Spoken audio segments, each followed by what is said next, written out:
Today on the Bowie Youth Showcase, we will focus on voting rights, women's rights, education, jobs, and a number of issues as they impact our youth and seniors in the community. Sit tight, we will be right back with our guest. So what you want to do is, have you already enrolled? You're doing fine. What did that just do? Select the drop-down menu again. Continue to site, you're already enrolled. Example here, so don't panic. You're ready to make your payments. Submit. There it is. Oh my God! I really can't believe it. That's awesome.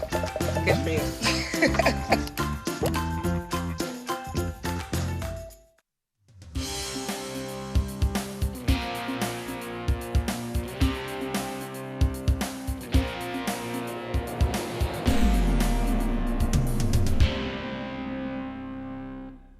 Hello, and welcome to the Bowie Youth Showcase. My name is Jasmine Hall.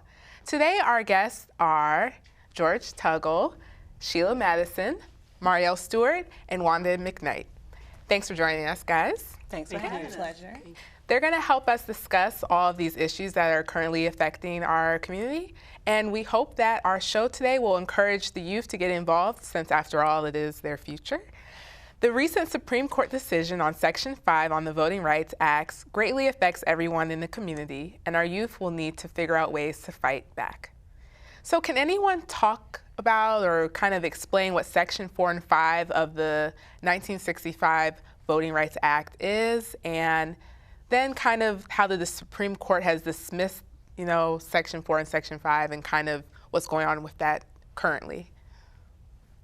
Well, basically, again, as we know, the Voting Rights Act of 1965 was a seminal piece of legislation. It was very important. Mm-hmm. The 60s were a decade of a lot of, you can call it upheaval, but we could also call it a lot of people coming into their own, and a lot of people wanting to make good on the promise of America, land of equality and all of that. So basically, right, let's go back to the Constitution. We had the 13th Amendment, which eliminated slavery and made blacks citizens, right? Sure. Then we had the 14th Amendment, which was equal protection and all that. Then we had the 15th Amendment, which talked about voting. So the Voting Rights Act of 1965 basically codified or made into law the promises of the Constitution. Mm-hmm. And what it also did, was provided a way to enforce the Constitution. So this is what we say, and this is what's going to happen if you don't do it. And so basically, in a nutshell, that's kind of the Voting Rights Act. Sections 4 and 5, which were the sections in question here, had to do with how are we going to do this. So there were, I guess, a group of states, and then some other jurisdictions within the states that had a history of voting bad practices, discriminatory kinds of things, all kinds of things we don't like, bad things. And so Section 4 kind of set out those areas.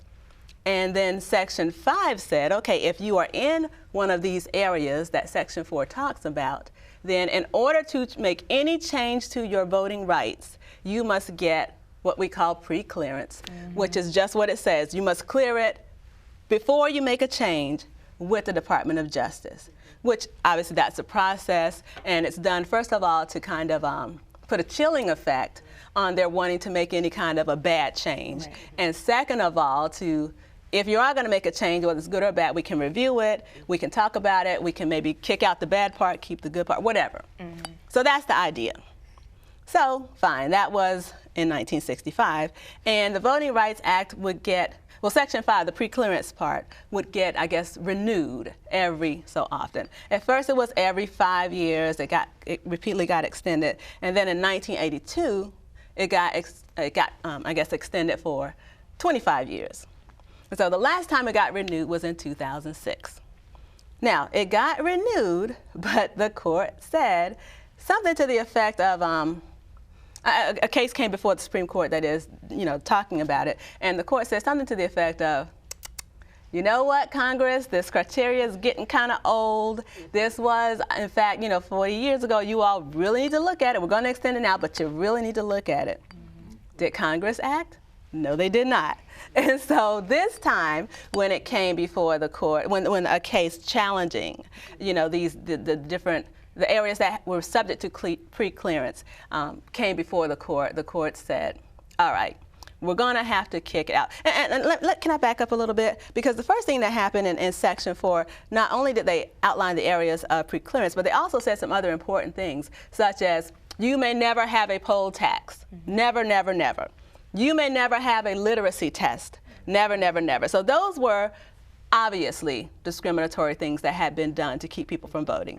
And the act said you cannot ever do that. You can't ever have a grandfather clause. They used to say you can only vote if your grandfather voted. Well, that's not cool. So they said you can't do those things at all. But in addition, for these states that are at question, you also have done wrong, you have sinned, and if you ever want to make a change, you've got to get that pre-cleared. And they set out certain criteria for putting the states in that category. And so obviously what happened was that they never reviewed the criteria. They never reviewed the reasons or the I guess, coming up with reasons to put these states into the category. And that was what the Supreme Court had warned Congress to do. And so that is why the Supreme Court said that Section 4 was unconstitutional now, because you put these states into this category based on some 40-year-old criteria.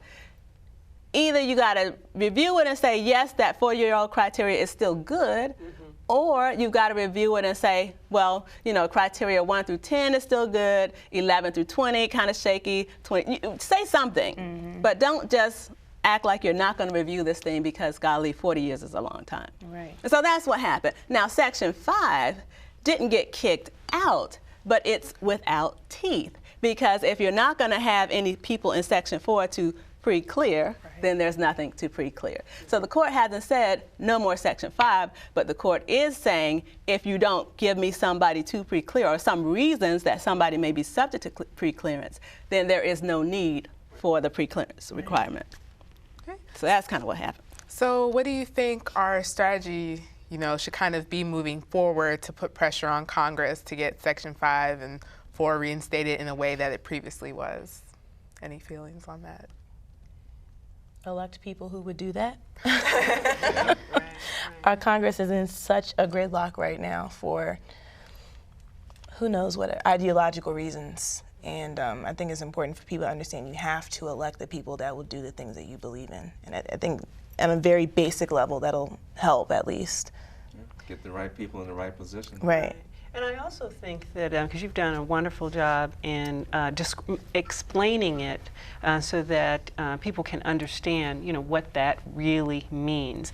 Because I still think that people aren't quite as educated about it. I think that sometimes people are caught up in the hysteria, and with that, they're not really thinking through the strategies of what needs to happen next, because it was you know, it's something that's going to come into effect. So, like you said, making sure that we elect people that can change it or make some kind of change. But, you know, on a very basic level also, getting people registered to vote. Right, right. Yeah. Doesn't get more And not just for the presidential election. Right. Exactly. The local elections are very important. Right. And I think people miss that a lot, and it's kind of sad, but, you know. Well, we get caught, like she said, we get caught up into the emotion of it, we get caught up into the hype and the hysteria, and we have to look at, well, what's the bottom line? What's the basics here? What's really the foundation of what's going on here? And then once we look at that, we can address that, attack that, and get the right people in the right position to be proactive. That is so true, and I think that your point about not just voting in the presidential elections is so important, because people don't realize, I mean, okay, we had all these lines, as we all recall, standing in a line trying to wait to vote. Whether you were trying to vote early, you had to stand in the line, or if you were voting at the regular time, you had to stand in the line. And if your municipality, because all this stuff happens on a very basic level. It's very lovely to talk about the federal government and national things, but all politics is local. I can't remember who said that, but all politics is local. And so if your municipality, where you go to vote, the church, you know, the school, whatever it is, only had 10 people to come out for the last election, how could they possibly be ready for the 400 people that came out for the election following that? They don't know, you know, that they're going to get, you know, that there are that many registered voters, much less that many people who are going to participate. So that, I think, is a big part of it. We're not appreciating that just like any other decisions, we base them on what happened previously. And if nobody came last time, nobody's. Now, I'm not trying to say that that's the only reason for the lines.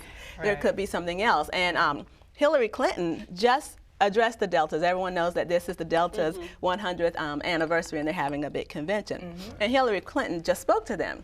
And she said, look, you guys, you better not sleep. You know, we all got to be very vigilant here, because a lot of states have already said, you know what, we're going to start changing early voting around again. You know what, we're going to start moving polling places again. Now that we don't have to get everything cleared, we're going to do that. Start redistricting. Start redistricting. Exactly. Right. And again, I think that, you know, we need to have a plan in place, and, you know, definitely be educated about what's happening on our local level. And this kind of goes actually right into my next question. What are your views kind of on state rights? Do you think that different states and their leaders can be trusted to ensure civil and social rights for, you know, the different groups, the different communities, such as minorities and the LGBT community? Like, what are your feelings? How do you think that different states are kind of doing on that level? I think that we can agree that the states are going in different directions.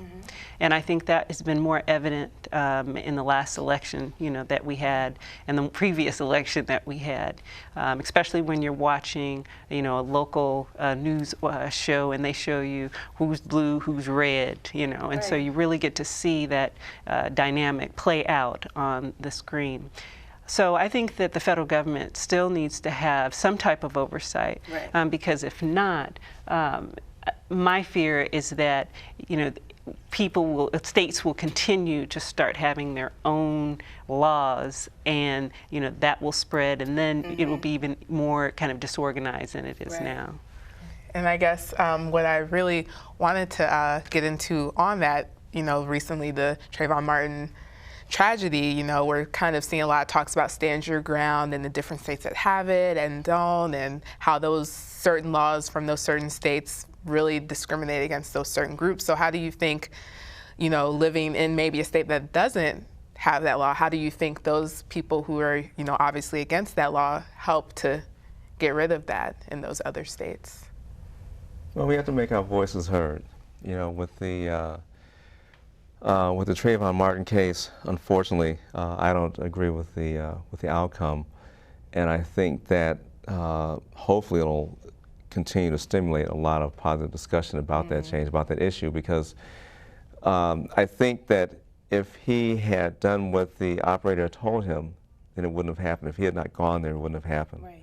You know, and so how that case was handled, how it was viewed, it's a lot of questions about it. Then you got the NRA, you know, the right to carry your own gun, and we have a lot of states and a lot of cities that are starting to embrace the idea of, you know, carrying a loaded weapon in public, you know, not having to hide or anything like that. So there's a lot of discussion that has to happen there.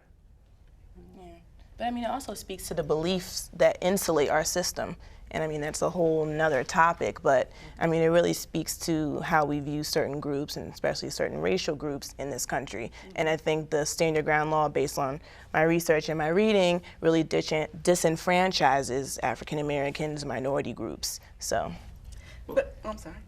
Well, go ahead.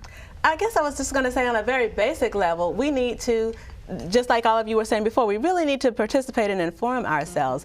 The Trayvon Martin case was not a stand your ground case. It wasn't. But people got all mixed up in that, and that's why the case kind of got off to a wrong foot. The case got off to a wrong foot anyway, because it took, what, almost a year for anybody to even be charged. They didn't investigate it because everybody's thinking, stand your ground.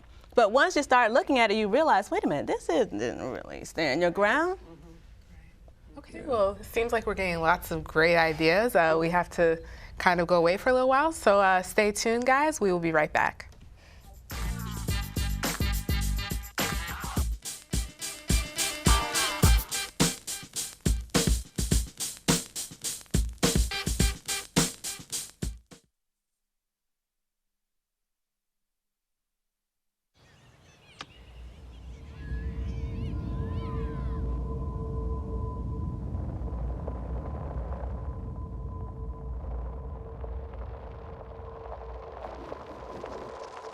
7,000 high school students drop out every school day.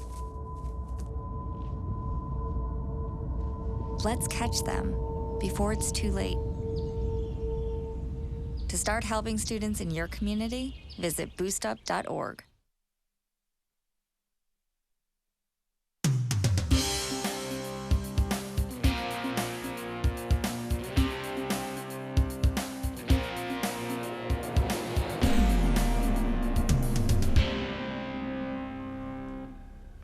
Welcome back.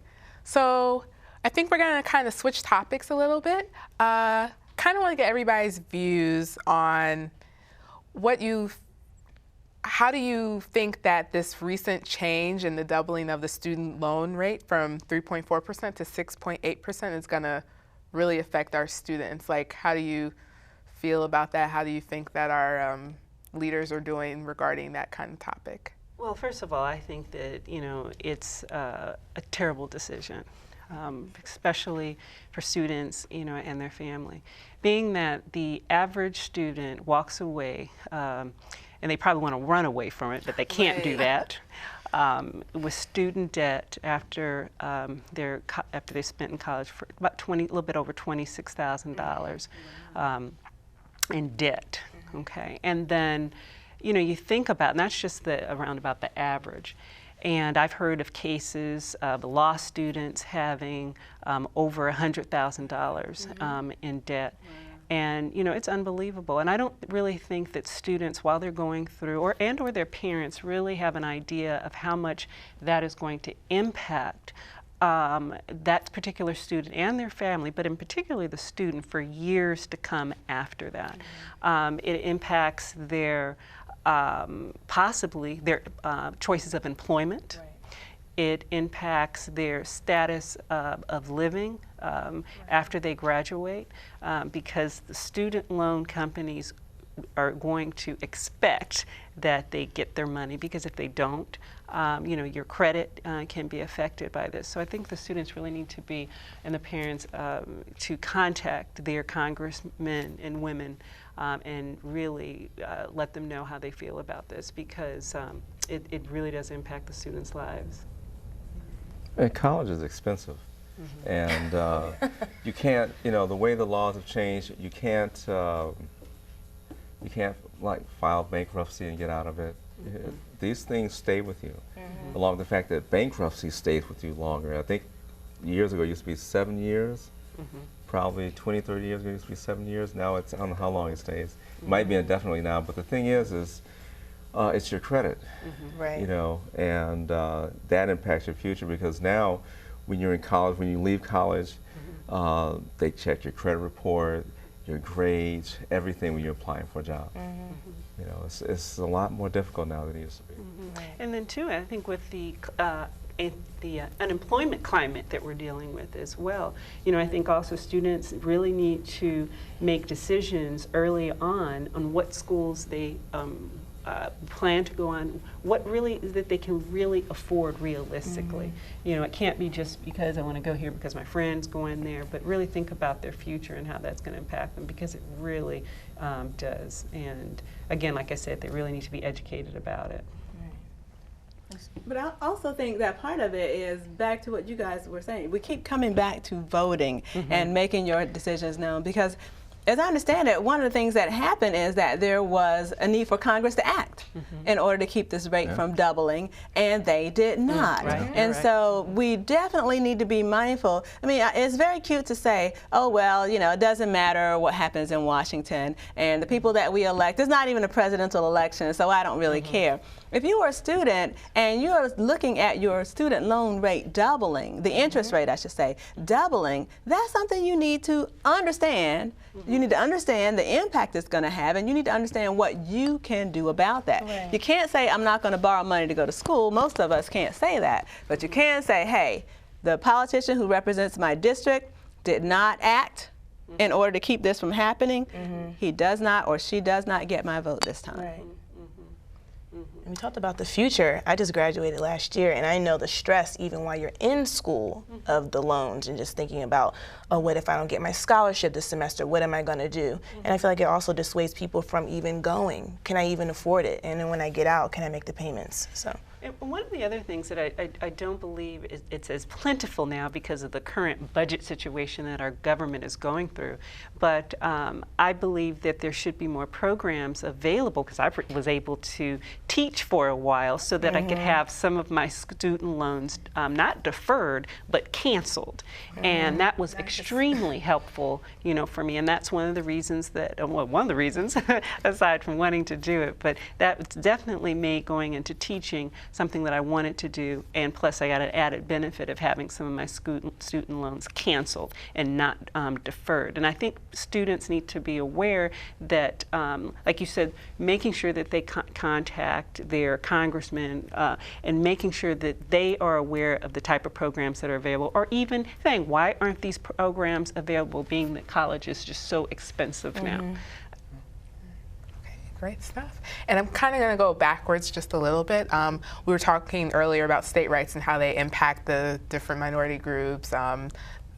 What do you think specifically those states regarding their issues with women, like how that's playing out? I know we've seen a lot on the news about, you know, abortion, reproductive rights, and I mean, it's 2013 and we're still fighting for equal pay. A lot of, you know, times I'm starting to see that come up in the news a little bit more. So how do you think that, just kind of the general theme, how do you think our leaders impact those kind of decisions, and how we can kind of, you know, get our leaders to really listen to those kinds of issues?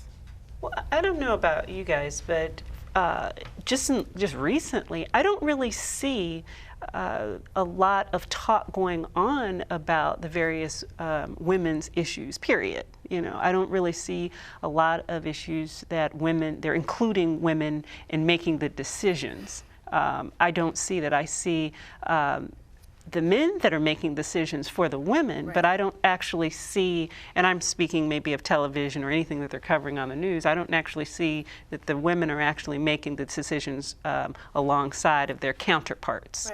I don't know, is that maybe well, it's just me? You don't me. see them because they're not there. Oh, okay. Yeah, I mean, there's a real issue with representation of women in politics and women elected officials. And I'm just starting my foray into politics, but and I'm not elected official, obviously, but I know we're not at the table because we're not being elected. So I don't know, I'm sure that can speak to a broader issue, but I think that's part of the problem. We're not, our perspective isn't counted. Yeah. I think also, I think if you had, to think about what you're saying, I think if you had more women in Congress, then some of these issues wouldn't be there.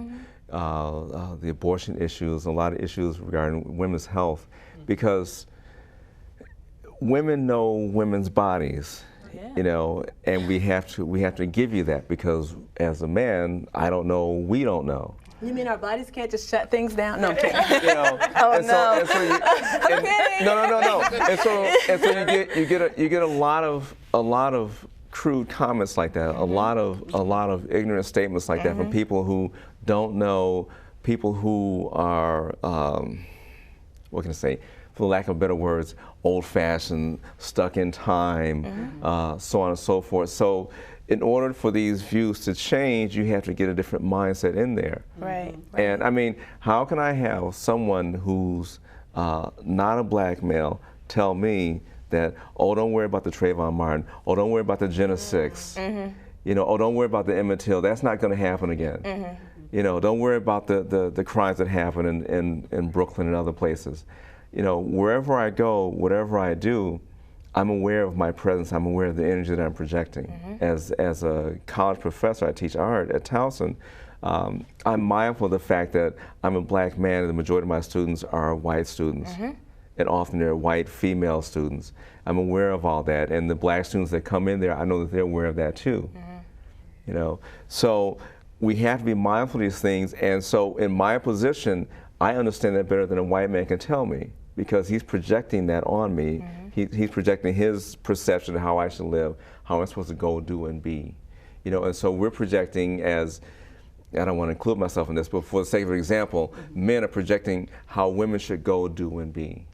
You know, and I think that's why I'm going back to what I was saying earlier. If you have more women in Congress, if you have more women in these political positions, decision-making positions, then a lot of that'll change. Do you guys think that there's just not a lot of them running necessarily, or feeling like they can actually do it, or? I think that there are women there, just like the woman who was in Texas. I can't think of her name. She was there. The filibuster. The filibuster. The catch-all with that, the problem with that was, I think what she did was great, but they had so many political loopholes set up until they made it difficult for her. You have to stand here. You can't, no bathroom breaks. You can't drink water. You know, so it's a game. And I remember reading in a book, Everything But the Burden, and I can't remember which section of the book it was, but I always remember the phrase when he talked about politics. He said, politics is about who eats and who gets eaten. You know, That's a good one. And I always think about that. And when she stood there, I thought that was great for what she did. But they always have so many political loopholes. And so while they're trying to, they can't do the old things that they used to do in the 60s or the 50s against blacks and other non-whites. They turn into a mind game when they try to mentally wear you down. And then you have to have some support too, right? I mean, as she did her filibuster, well, we're human. At some point, we have to go to the bathroom and we have to sit down and stop talking. Well, had she had some support, someone else could have taken that over. She could have been able to pass the baton. And then when she finished her filibuster, I think she was able to stave it off for a time.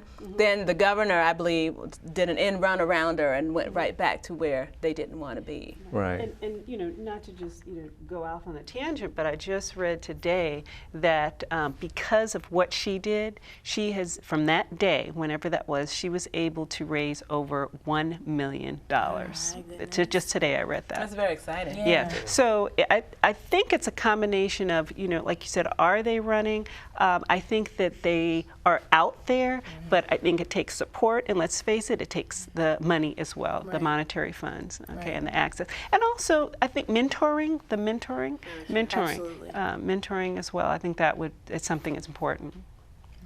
And I think, I can't remember who it was now, I think it's the black woman who's now the president of Xerox, but and probably others as well have said this, but you have to find your mentors in unlikely places. And also Condoleezza Rice said this. I mean, you can't wait for another black woman to be your mentor. Sometimes it will be a white male who is your mentor. Sometimes it will be a Hispanic woman. It may be anybody, and you have to be open to that. Exactly. And quick question, because we're kind of running out of time, but just my own curiosity, do you think that we need to be doing more kind of as a group like, African Americans, or, like, do you think that HBCUs, Greek organizations, like, how do you think, like, they play a role in this, what we've been talking about, kind of making a difference? Like, I know they're kind of a public figure and they represent us, sort of. I think there's always room for more to be done, but I also think that there's a lot being done. I don't think we always hear about it. You watch the news, you don't hear about all the stuff you can read in, say, Black Enterprise magazine, or on the Root website. So there's more that can be done, but I don't think we're always hearing about everything that's going on. I think also we need to take somebody with you, the buddy system, right? When you go vote, either take a young person with you or talk it up. Tell the young people that you come, I'm going to go vote tomorrow, I'm very excited about it. Just whatever it is, take somebody with you. It's like the old Operation Push phrase, each one teach one. Each one teach one. Yeah. Okay, well, you guys have been great today. I was thoroughly enjoying this conversation that we've had. Hopefully our viewers at home enjoyed it too and got a little knowledge, kind of learned some things they didn't know before. Thank you for joining us today, guys. My name is Jasmine Hall, and we hope our audience at home has enjoyed today's show. Our message to you is no matter who you are, you got to get involved. See you next time.